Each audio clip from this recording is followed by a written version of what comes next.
وبركاته.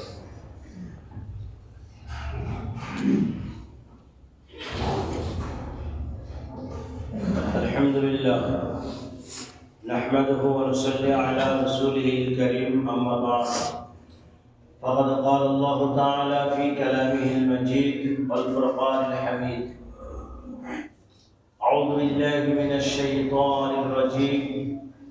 إن الله وملائكته يصلون على النبي يا أيها الذين آمنوا صلوا عليه وسلموا تسليما.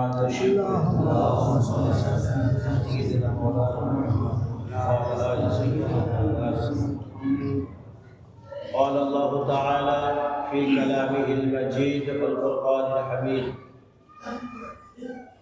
بسم الله الرحمن الرحيم. سبحان الذي أسرى بعبده ليلا من المسجد الحرام إلى المسجد الأقصى الذي باركنا حوله لنريه من آياتنا إنه هو السميع البصير.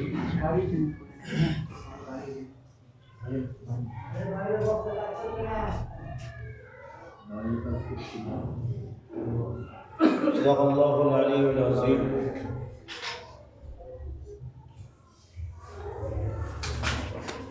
মহাসম্মানীয় আজকের জুমার সমস্ত মুসল্লিবৃন্দ, আমরা সর্বাগ্রে সর্বপ্রথম আল্লাহ পাক সুবহানাহু ওয়া তাআলার দরবারে লাখ কোটি শুকর আদায় করি যে মহান রব্বুল আলামিন আমাদের সকলকে তার পবিত্র স্থানে একত্রিত করেছেন, আসার তৌফিক দিয়েছেন। প্রাণ ভরে সেই মাহবুব দরবারে, মুনিবের দরবারে সেজদা বরকতস্থলে শুকরিয়া জ্ঞাপন করি। সকলে উচ্চ আওয়াজে বলি আলহামদুলিল্লাহ। তারই পরে মরুদুলাল মুভাস্কর মা আমিনাল্লাহ জগৎগুরু বিশ্ব নবী আশরাফুল আম্বিয়া সৈয়দুল মুরসালিন রাহমাতাল লিল আলামিন জনাবে মুহাম্মদ রাসূলুল্লাহ সাল্লাল্লাহু আলাইহি ওয়াসাল্লাম তার উপর লাখ কোটি দরুদ সালাম আমরা সকলে আরেকবার বলি সাল্লাল্লাহু আলাইহি ওয়াসাল্লাম। পবিত্র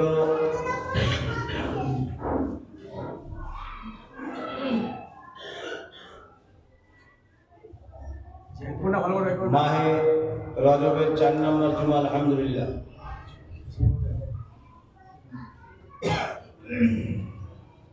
মাহে রজবের 4 নম্বর জুমা, প্রথম থেকেই মেরাজের আলোচনা হয়ে আসছে, আপনারা জানেন। আজকেও করবো ইনশাআল্লাহ। মেরাজ সম্পর্কে যত দলিল আছে, আমাদের কাছে মেরাজ সম্পর্কে কোনো দলিলের প্রয়োজন নাই। আমরা বিনা দলিলে মেরাজকে বিশ্বাস করি, বিনা দলিলে আমরা মেরাজকে বিশ্বাস করি। সুতরাং যে দলিল ভিত্তিক যে আলোচনা প্রথম জুমা থেকে পর্যন্ত হয়ে আসছে, আলহামদুলিল্লাহ, সে আলোচনা আমি করব। তার আগে আমি কয়েকটি কথা বলবো ঈদগাহ সম্পর্কে। ঈদগায় আগামী মঙ্গলবার প্রতিযোগিতা, বুধবার জলসা, আপনারা জানেন, 20-21 জানুয়ারি। আপনারা এটা মনে রাখবেন, ঈদগায় সবাই যাবেন। আর কালেকশন করতে যাচ্ছে আপনাদের বাড়িতে। আমরা শুনছি যে আপনারা পয়সা দিচ্ছেন না, কেউ বা 10 টাকা, 20 টাকা, 50 টাকা দিচ্ছেন। এভাবে দিলে তো জলসা হবে না। আপনারা জানেন একটা জলসায় কত খরচ। সেভাবে আপনারা পয়সা দেবেন যেভাবে ধার্য করা হয়েছে। যদি আপনার ক্ষমতা না থাকে, আওকাত না থাকে, আপনি তাকে বলবেন যে আমার আওকাত নেই, আমি দিতে পারছি না। যদি ভালোভাবে বলবেন, তাকে ফিরিয়ে দেবেন না। আপনার যেমন ক্ষমতা, আপনি তাকে সেরকমভাবে সাহায্য করবেন। সুতরাং ঈদগাহ জলসা আগামী মঙ্গলবার, বুধবার মনে রাখবেন, আলহামদুলিল্লাহ। আর আল্লাহ পাক যাদেরকে অর্থ দিয়েছেন তারা সাহায্য করবেন, সবাই সাহায্য করবেন, সকলে এগিয়ে আসবেন। ঈদগাহটা কোনো ব্যক্তিগত কারণ নয়, ঈদগাহটা পুরো গ্রামবাসীর ব্যাপার মাথায় রাখবেন।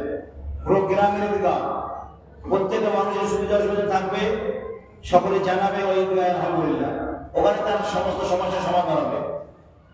তবে একটা কথা বলি, ঈদগাহর বিষয়টা আমরা বেশি করে ভাবি, বেশি করে চিন্তা করি, যেহেতু ওটা পুরো গ্রামবাসীর প্রত্যেকটা মানুষের জন্য এটা আমাদের মাথায় রাখা দরকার। কারণ বিয়ে সাথে হলো, আপনি ওখানে গিয়ে বিয়ে সাথে করতে পারলেন, আপনার জায়গায় আবার করলেন। আপনার আব্বা মারা গেল, আপনি ওখানে জানাজা করলেন, সমস্যা নাই। আপনার সমস্যার জন্য জায়গাটা নেওয়া হয়েছে। আপনার আমার সমস্যার জন্য জায়গাটা আমরা নিয়েছি আলহামদুলিল্লাহ, সেজন্য প্রত্যেকের মাথায় রাখা দরকার ঈদগার বিষয়টা, আমি সেজন্য বললাম আপনার সঙ্গে। দ্বিতীয় কথা হচ্ছে মসজিদের বিষয়ে আমাদের আলোচনা হয়েছে যে আমাদের মসজিদে আরো 6টা মাইকের প্রয়োজন। আগামী রমজান আমাদের খুব নিকটবর্তী এসে গেছে আলহামদুলিল্লাহ, রমজান অতি নিকটবর্তী এসে গেছে আমাদের। 6টা মাইক হলে মায়ের রমজানে আপনাদের সুবিধা, গ্রামবাসীর সুবিধা, এখানে কোনো ব্যক্তিগত কোনো মানুষের সুবিধা নয়, পুরো গ্রামবাসীর সুবিধা। যে মুয়াজ্জিন এখানে ডাকবেন সেই মুয়াজ্জিন তারও সুবিধা যে আপনারা তার ডাকে আপনারা সারা দিনে উঠে যাবেন তাড়াতাড়ি, সেও শান্তি পাবে, খুশি হবে। আপনার তার ডাকে সারা দেবেন, আলহামদুলিল্লাহ, সমস্যা নাই। এটা মাথায় রাখবেন যে আরো 6টা মাইক আমাদের প্রয়োজন। রমজানের আগে যদি আমরা 6টা মাইক কিনতে পারি আপনাদের সকলের সুবিধা। এই মাইকের জন্য আপনারা কে কি দেবেন আমি আগামী জুমা কালেকশন করবেন জলসার পরে আলহামদুলিল্লাহ। আপনারা একটু এগিয়ে আসবেন সবাই, যে 6টা মাইক মসজিদের বিশেষ প্রয়োজন। রমজানের আগে 6টা মাইক আমাদের দরকার, এই 6টা মাইক আমাদের কেনা বিশেষ দরকার, এটা মাথায় রাখবেন। আগামী জুমায় আমি নামগুলো আপনারা বলবেন, আমি খাতা লিখব, মনে রাখবেন কথাটা। আগামী জুমায় অর্থাৎ মাহে শাবানের প্রথম জুমা থেকে এই আলোচনা হবে যে মাইক আপনারা কে কি দিচ্ছেন, কার কি আওকাত আছে, কার কি ক্ষমতা আছে আপনারা দেবেন। অনেকে জলসায় নাম লিখিয়েছেন, অনেকে ঈদগায় নাম লিখিয়েছেন। আমি বারবার বলি ঈদগায় যাদের 1000 টাকা আছে তারা আপনারা দিয়ে দেবেন তাড়াতাড়ি, জলসা হিসেবে সামনে যাদের ওয়াদা করা আছে তারা তা আপনারা দিয়ে দেবেন। এখন মেরাজের আলোচনা যেখান থেকে হচ্ছিল, গত জুমায় যেখান থেকে আলোচনা করছিলাম, আল্লাহ নবী আল্লাহর হাবিব এগিয়ে যাচ্ছেন, বাইতুল মুকাদ্দাস থেকে উঠে যাচ্ছেন। সুতরাং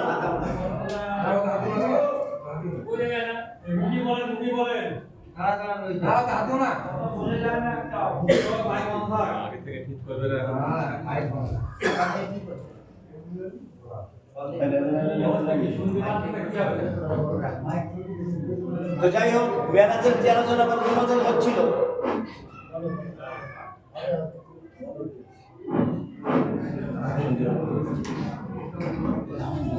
যাই হোক সে আলোচনা আমি শুরু করবো আলহামদুলিল্লাহ। বিশ্ব নবী মুহাম্মদ রাসূলুল্লাহ সাল্লাল্লাহু আলাইহি ওয়াসাল্লাম উনি আল্লাহর দরবারে যাবেন, মেরাজ যাচ্ছেন। বাইতুল মুকাদ্দাস থেকে সমস্ত নবীদের সঙ্গে মুসাফা করলেন, সবার সঙ্গে দেখা হলো, কথা হলো, সাক্ষাৎ হলো, আল্লাহ নবী অগ্রসর হচ্ছেন। কিন্তু বুরাকের গতি এত গতিসম্পন্ন বুরাক, কেউ বলছেন যে যদি কোনো মানুষ এখান থেকে সিদরাতুল মুনতাহায় যেতে সক্ষম হয়, যেতে ইচ্ছা করে, তার রাস্তা শুধু বলছেন, তার রাস্তা বলে দিচ্ছেন 50,000 বছর। ঠিক মেরাজের যে ঘোড়াটা ছিল, যে মানে গাধাটা ছিল, সেই আকৃতির ওরকম ভাবে স্পিডে যদি কোনো মানুষ ইচ্ছা করে সিদরাতুল মুনতাহায় যাবে, ওরকম 50,000 বছর সময় লাগবে তার সিদরাতুল মুনতাহায়। 50,000 বছর সময় লাগবে সিদরাতুল মুনতাহায় পৌঁছাতে। আল্লাহ নবী বললেন আমি আল্লাহ পাকের রহমতে, আল্লাহর কুদরতে 1 মাইক্রো সেকেন্ডে পৌঁছে গেছি। একবার জোরে বলুন সুবহানাল্লাহ। মেরাজটা আমার আল্লাহ পাকের ইচ্ছায় হয়েছে, আমার নবীর মেরাজ আমার আল্লাহ পাকের দয়ায় হয়েছে, ইচ্ছায় হয়েছে। আল্লাহ চেয়েছেন আমার মাহবুব, আমার বন্ধু আমার বাড়িতে আসুন, আল্লাহ চেয়েছেন, সেজন্যই আমার নবী আমার আল্লাহর দরবারে গিয়েছেন। কি হয়েছে?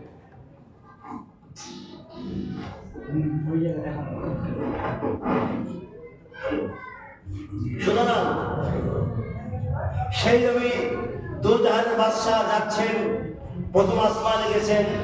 জিবরাইল আলাইহিস সালাম বলছে আসমানের দ্বাররক্ষী তাদের দরজা খুলে দাও। আপনার সঙ্গে কেউ আছেন? বলে হ্যাঁ, আমার সঙ্গে বিশ্ব নবী মুহাম্মদ রাসূলুল্লাহ সাল্লাল্লাহু আলাইহি ওয়াসাল্লাম। উনি মেরাজে এসেছেন, তাদের দরজা খুলে দিলেন। এভাবে করে প্রথম আসমান, দ্বিতীয় আসমান, তৃতীয় আসমান, চতুর্থ আসমান, পঞ্চম আসমান, ষষ্ঠ আসমান, সপ্তম আসমান অতিক্রম করলেন। অতিক্রমকালে আমার নবী জিবরাইল সালামকে জিজ্ঞাসা করছেন, ভাই জিবরাইল এটা কি, ওটা কি, এটা কেন, ওটা কেন জিজ্ঞাসা করছেন। কেন জিজ্ঞাসা করছেন? নবী যেগুলো এর আগে দেখেননি সেগুলো জিজ্ঞাসা করছেন আল্লাহ নবী জিবরাইল সালাম। ভাই জিবরাইল এটা কেন, এটা কিসের জন্য? জিবরাইল সালাম সমস্ত ঘটনাগুলো সব খুলে বলেন আমার নবী শুনলেন। আল্লাহ নবী আল্লাহর হাবিব আয়াত অগ্রসর হচ্ছেন, যেতে যেতে দেখলেন একটা মাঠে অনেকগুলো ছেলে পেলে খেলা করছে, বাচ্চা কাচ্চা অনেকগুলো খেলা করছে।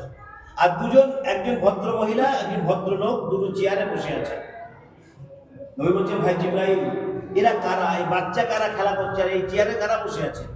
জিবরাইল সালাম বলছেন, ইয়া রাসূলুল্লাহ, হুজুর, এই বাচ্চারা যারা খেলা করছে এরা আপনার উম্মতের মধ্যে। একবার জোরে বলুন সুবহানাল্লাহ।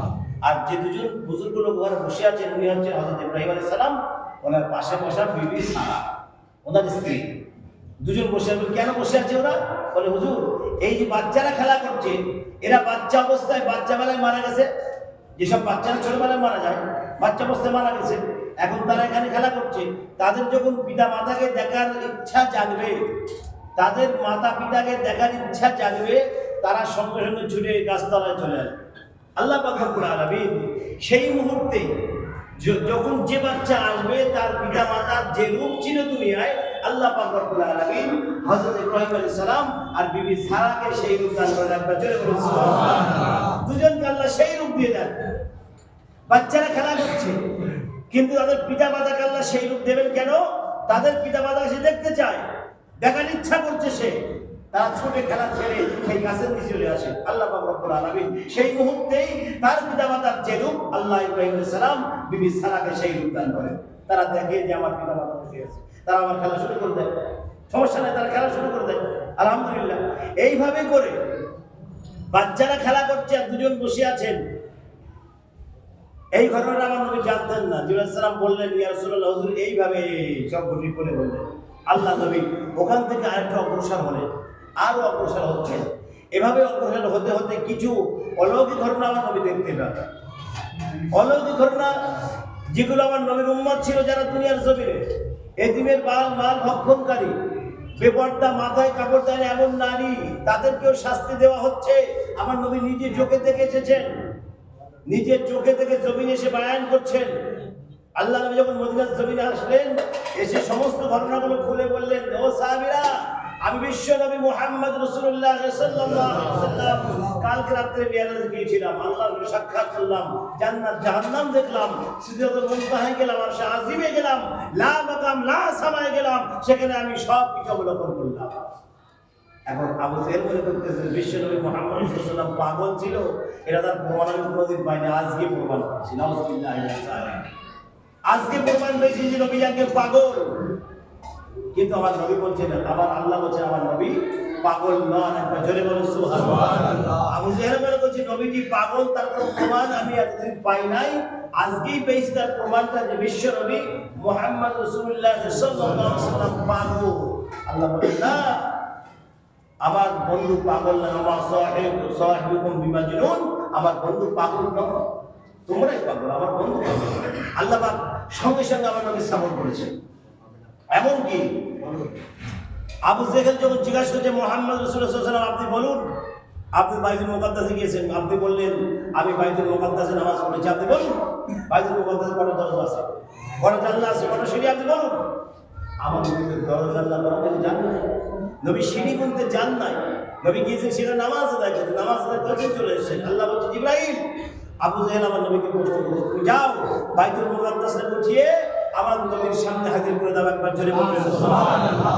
আল্লাহ পাক রব্বুল আলামিন অর্ডার করলেন, জিবরাইল সালাম বাইতুল মুকাদ্দাসটাকে নিয়ে আমার নবী আপনার সামনে বাইতুল মুকাদ্দাস হাজির করলাম, আপনি দেখেন জালেমদের উত্তর দেন, আপনি দেখেন কাফেরদের উত্তর দেন, দেখে দেখে উত্তর দেন। আমার নবী উত্তর দিলেন। আবু জেহেল অবশেষে বলছে যে আপনি জাদুকর, নাউযুবিল্লাহি মিনাশ শাইতানির। আপনি হুবহু বলে দিচ্ছেন, মানে বললেও জ্বালা, না বললেও জ্বালা, সমস্যা আবু জেহেলের কাছে। তো যাই হোক, আমার নবী অগ্রসর হচ্ছেন। এখন আগে সিদরাতুল মুনতাহা, আমি সংক্ষেপ করে দিলাম, অনেক সংক্ষেপ করে দিলাম। আগে সিদরাতুল মুনতাহা, এখন সেই জায়গায় জিবরাইল সালাম ওখানে দাঁড়িয়ে আছেন, আর আগে উনি যেতে পারবেন না। সিদরাতুল মুনতাহা ফেরেশতাদের বর্ডার, ওর ঊর্ধ্বে কেউ যেতে পারবে না, যে যাবে সে জ্বলে পড়ে সরকার হয়ে যাবে। আল্লাহ নূরের তাজাল্লিতে সে পুরো সরকার হয়ে যাবে, আগে কেউ যেতে পারবে না। জিবরাইল সালাম বলছেন, হুজুর, আমি আর এক কদম যদি আগে বাড়ি, আল্লাহ নূরের তাজাল্লিতে আমি ভস্ম হয়ে যাব। হুজুর, আমি আর আগে যেতে পারবো? আপনি যান। বলে, আমি এবার কিভাবে যাব? আমার নবী বলছেন, জিবরাইল, আমি এবার কিভাবে যাব? অর্থাৎ আমার নবী এই সমস্ত রাস্তাগুলো আগের থেকে আমার নবী জানা ছিল। যদি জানা না থাকতো তাহলে নবী আগে কেন বসতো? ব্রাকের আগে আমার নবী বসেছেন। যে ব্যক্তি আগে বসে সে রাস্তা চেনে বলে সে আগে বসে, অর্থাৎ নবী আগের থেকে রাস্তা চিনতেন বা জানতেন। এখন আমার নবীকে যখন জিবরাইল ছেড়ে দিচ্ছেন, আমার নবী বলছেন, ভাই জিবরাইল, তোমার মনে কোনো আশা আছে, কোনো উদ্দেশ্য আছে, বলো, আমি আল্লাহকে কি বলবো। যদি তোমার মনে কোনো নিয়াত থাকে, এই উদ্দেশ্য থাকে, আমাকে বলো, আমি আল্লাহকে কি বলবো। জিবরাইল সালাম বলছেন, ইয়া রাসূলুল্লাহ, আমার মনে একটা উদ্দেশ্য আছে। আমার উদ্দেশ্য হচ্ছে হুজুর, আপনার উম্মতকে নিয়ে কিয়ামতের ময়দানে কঠিন মহাশরে যখন আপনার উম্মতেরা পুলসিরাত পার হতে পারবে না, আমি জিবরাইল যাই, আমার নূরের 6খানা পাখা আছে। কত বড় ফেরেশতা, চিন্তা করেন, জিবরাইল কত বড় ফেরেশতা, নূরের 6খানা ডানা আমার আছে, আমি আমার ডানার উপরে করে আপনার উম্মতকে পার করে দিতে পারবো। জোরে বলুন সুবহানাল্লাহ। আমার নবী খুশি হয়ে গেলেন, ভাই জিবরাইল, অবশ্যই আপনার ইচ্ছা আমি আল্লাহর কাছে কি ব্যক্ত করব, আপনার ইরাদা, আপনার ইচ্ছা আমি আল্লাহর কাছে কি বলবো। আমার নবী ওখান থেকে কিভাবে যাবে? ওখান থেকে যে বোরাক আমার নবীকে নিয়ে গিয়েছিল, সে বোরাক হাকিকতে বলা হয়েছে হযরত বিয়ানীর দস্তকে বড় পীর আব্দুল কাদের জিলানী রাহমাতুল্লাহ আলাইহি, ওখান থেকে আমার নবীকে নিয়ে গিয়েছিল। নবী তার পিঠে সওয়ার হয়েছিল। ওখান থেকে হুজুর আমার আল্লাহর দরবারে আরশে আজিমে চলে গেলেন। আরশে আজিমে যখন নবী যাবেন, নবী যখন আরশে আজিমে গেলেন, আরশে আজিমে যাওয়ার পরে আমার নবীর মনে পড়ে যায়, আমার নবীর পায়ে খড়ম ছিল, জুতো পা ছিল। নবীর মনে পড়ে যায়, তাই তো মুসা আলাইহিস সালামকে আল্লাহ ধমক দিয়েছিল, ফাখলানা আলাইক ইন্নাকা বিল ওয়াদিল মুকাদ্দাসি তুয়া, হে মুসা, জুতো খোলো, তুমি তুর পাহাড়ে তোমার রবের সঙ্গে দেখা করতে আসছো, তুমি জুতো পাই দিয়ে আসছো আমার কাছে, জুতো খোলো। আল্লাহ ধমক দিয়েছিল মুসা আলাইহিস সালামকে। আমার নবীর মনে পড়ে গেল, তাই তো আল্লাহ মুসা আলাইহিস সালাম ধমক দিয়েছিল, তাহলে আমি সময় জুতো বলছি। আরশে আজিমে যাবে, আল্লাহর আরশে আজিম, আল্লাহু আকবার, সে আরশে আজিমে আমার নবী যাবেন, জুতো পাই দিয়ে যাবেন। জুতো খুলছে, আল্লাহ হাবিব, তুমি জুতো খুলো না, জুতো পাই দিয়ে আসো, তুমি জুতো খুলো না, আমি মুসাকে ধমক দিয়েছিলাম, আমি তোমাকে ধমক দিচ্ছি, তুমি জুতো পাই দিয়ে আসো। তোমার জুতোর ধুলি আমার আরশে আজিম ধন্য হয়ে যাক। জোরে বলো সুবহানাল্লাহ। তোমার জুতোর ধুলি আমার আরশে আজিম ধন্য হয়ে যাক। তোমাকে না সৃষ্টি করলে আরশে আজিম বানাতাম না, আমি তোমাকে না বানালে আরশে আজিম বানাতাম না, তোমাকে না বানালে আসমান জমিন কিচ্ছু সৃষ্টি করতাম না। সব তোমারই বরকত। একবার জোরে বলুন সুবহানাল্লাহ। সব তোমারই বরকত। তুমি জুতো খুলবে মানে জুতো বাঁধি আসো। তাহলে আমার নবীকে আল্লাহ কত সম্মান করলেন। নবীকে দাওয়াত দিয়েছেন তো আল্লাহ, ডেকে নিয়েছেন আল্লাহ, আল্লাহর বাড়িতে নবী এসেছেন, আল্লাহ সম্মান করবে আমার নবীকে। সুতরাং আমার নবী জুতো পায়ে দিয়ে আরশে আজিমে আসলেন। আল্লাহর সঙ্গে কথোপকথন হচ্ছে, আল্লাহর সঙ্গে আমার নবীর সঙ্গে কথা হচ্ছে। এখন নবীর সঙ্গে আল্লাহর কতটা কথা হয়েছিল সে কথা বলতে গেলে ভাই এখন 4টে যুগমান লাগবে মিনিমাম। আল্লাহর সঙ্গে আমার নবীর কি কথা হয়েছিল, আগামী শাবান থেকে শুরু করবো আলহামদুলিল্লাহ। আল্লাহর সঙ্গে নবীর কি চুক্তি হয়েছিল, আর গোপন চুক্তি যেটা হয়েছিল সেটা ওই জায়গায় হয় নাই। ওখানে আরশ বহনকারী 4জন ফেরেশতা আছে, আল্লাহর আরশ বহনকারী 4জন ফেরেশতা আছে। আল্লাহ বলছে যে হাবিব, যদি এখানে আমি সেই কথাটা তোমাকে আমি বলে দিই, এই 4জন ফেরেশতা শুনবে। অর্থাৎ লা মাকাম লা সামা, এমন একটা জায়গায় আমি তোমাকে নিয়ে যাব যেখানে কোনো স্থান নাই, যেখানে কোনো আসমান নাই, যেখানে কোনো ফেরেশতা মনে কেউ না। সেখানে নিয়ে আমার আল্লাহ আমার নবীকে জান্নাতের চাবিগুলো দিয়ে দিলেন। একবার জোরে বলুন সুবহানাল্লাহ। এবং গোপন কথাটা আল্লাহ সেখানে ব্যক্ত করলেন। এই গোপন কথার জন্য আমার আল্লাহ আমার নবীকে ডেকে নিয়ে নিলেন আরশে আজিম। সেই জমিন থেকে কোথাও আল্লাহু আকবার, কোনো মানুষ সেখানে পৌঁছাতে পারবে না, কোনো মানুষ ইচ্ছা করে সেখানে যেতে পারবে না, সম্ভব নয়। আল্লাহ পাকের দয়া মেহেরবানি ছাড়া কোনো মানুষ জমিন থেকে সিদরাতুল মুনতাহায় যেতে সক্ষম নয়। সুতরাং এই আলোচনা এখানে সমাপ্ত করবো আলহামদুলিল্লাহ। এই আলোচনা আবার আগামী জন্য এখান থেকে শুরু করবো। তো যাই হোক, নামাজ এসেছে, সবরাসানি আছে, আপনারা সকলে একটু বসবেন, মনে রাখবেন সবরাসানি আছে, সবাই বলবেন সবরাসানি সবাই বাড়ি যাবেন আলহামদুলিল্লাহ। যাই হোক, মেরাজের যে আলোচনা আমি করলাম, যদি কারোর মনে হয় যে এই আলোচনা শুনে নিজেদের জীবনের সঙ্গে বাস্তবায়িত করবেন, আলহামদুলিল্লাহ করতে পারেন, কোনো অসুবিধা নেই। যদি ওয়াজ নসিহত শুনে আমরা পরিবর্তন না হই, তাহলে ওয়াজ দেওয়ার মানে কোনো মানে নেই। ওয়াজ জলসা মাহফিল শুনে যদি আমরা পরিবর্তন না হওয়ার চেষ্টা করি, তাহলে সেটা শুনে কোনো লাভ নাই। মনে রাখবেন, কোনো লাভ নাই। যেগুলো শুনে আপনি মনে করছেন আজকে একটা কথা শুনলাম, সেই কথাটা আপনি আমল করেন, একটা কথা আমল করেন, পরবর্তী জুমায় একটা কথা আমল করেন, একটা করে কথা আপনি আমল করেন, প্রত্যেকটা জুমায় একটা করে কথা যদি আমল করার চেষ্টা করেন, আপনার বছরে 52টা জুমা আমাদের জীবনে পরিবর্তন হয়ে যাবে আলহামদুলিল্লাহ। আল্লাহ পাক আমাদের সকলকে শোনা এবং বোঝার চাইতে বেশি বেশি আমল করার তৌফিক দান করুন। আমরা